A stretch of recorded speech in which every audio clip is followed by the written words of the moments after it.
Doug, if we looked at them this offseason, we would say the Eagles have the best quarterback situation in the league, right? You got a guy who was the MVP leader probably in November last year, Carson Wentz, and a guy who just won the Super Bowl MVP. So now I'm going to panic because maybe Nick Foles got hurt last night. They still have, according to Pro Football Focus, the best offensive line in the NFL. Yes, ahead of the Cowboys. That's how they graded out last year. So I saw a coach in Peterson who last year schemed Nick Foles to victory against Mike Zimmer's Vikings, the great defense, and Bill Belichick, a great defensive mind. So I have no concerns about the Philly Eagles quarterback situation. No concerns whatsoever. None. Wow. I do have concerns because you do have injuries looming. And to your point, which is what I've said even on Undisputed earlier, this is Nick Foles back in the position where we once first saw him, starting, not coming off the bench, being the second guy, taking over a team with no pressure. No, you have all the pressure on you now because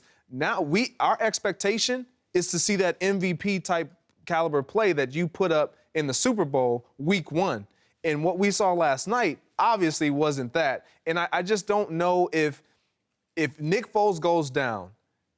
You mentioned Carson Wentz rushing him back too soon. He's a mobile guy. Coming off a torn ACL, he has to make sure that he trusts his knee to be able to make some of those plays that we saw him make and play at the level that we obviously knows he's capable of. And to rush him back, it's not good for the Eagles. You need Nick Foles to step in and play great, and he's not doing it right now. Rashad, I'm fascinated by your opinion on this, having played in this division, knowing no one's repeated as division champions since, I think, 2004. So you're talking 14 years now. What are your thoughts on the challenges of the Eagles, specifically starting with the quarterback position? I mean, it's going to be difficult. Obviously, a commander-in-chief, whoever's playing quarterback of your ball club, is pivotal to the success. And obviously, you have two guys that are starters in the NFL, my opinion, in both quarterbacks. So when you look at one that went down, and I even can speak to Foles, he was the player that actually threw for 7 touchdowns when I was with the Oakland Raiders. I watched him. Kind of sling the ball around. He's capable. We know what he's capable of. Obviously, he has some downfalls, but what quarterback really doesn't? I would say he's getting him healthy. They're a great team with him. Any quarterback that's out there playing injured is going to be difficult. I'm not concerned because of the totality of the Philadelphia Eagles, but obviously this division and how much blood is always out, they can smell it. How different is it when you're defending champs as opposed to when you're trying to get to that trophy? It's completely different. It's a completely different mindset. I think having been in that position, you understand that everybody is going to take their best shot because when they look at their schedule, they're looking at, we got the Packers. This is an opportunity to see what we're really made of. We got the Eagles. This is the opportunity to see how we match up. This is the defending Super Bowl champ. So you're going to get everybody's best shot, as you alluded to. And I think over this offseason, we've kind of seen and heard the Lane Johnsons and some of their off-the-field things kind of creep in to kind of make us wonder, are they locked in?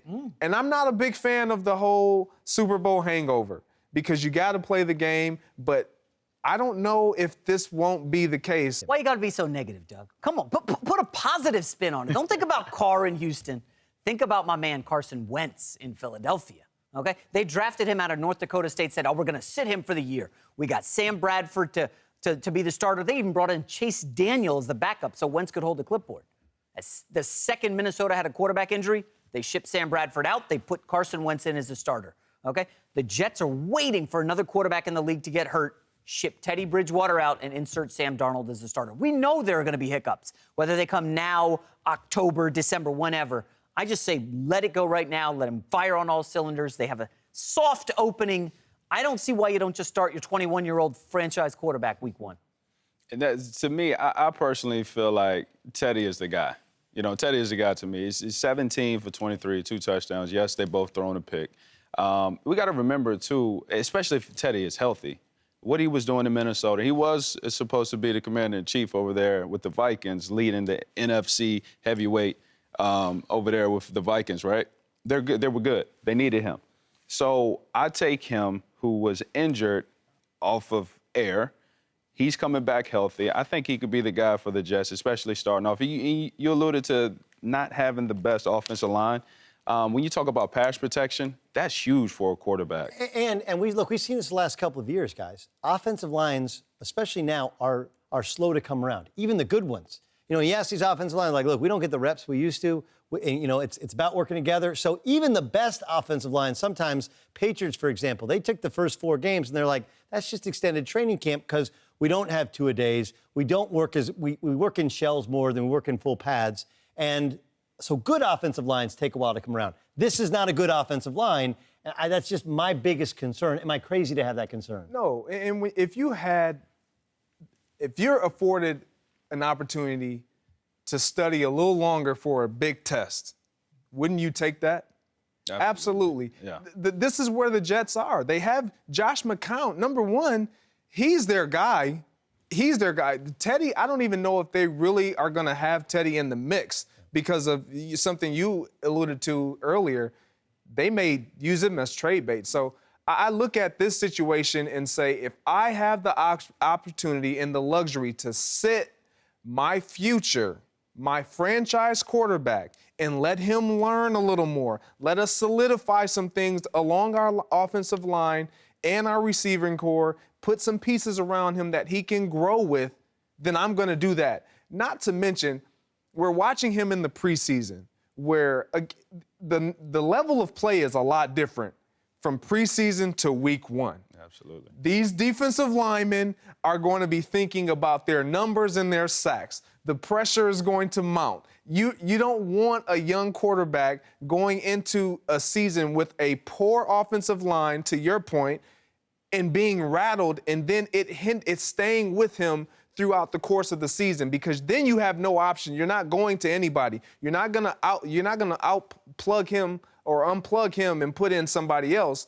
because this is all you have. This is your future. This is what your fans are paying the jerseys and coming to the games for, because of this young man right here. So when I look at their situation, I have the opportunity to sit him and let him continue to learn and study, and then take the test a little later down the road.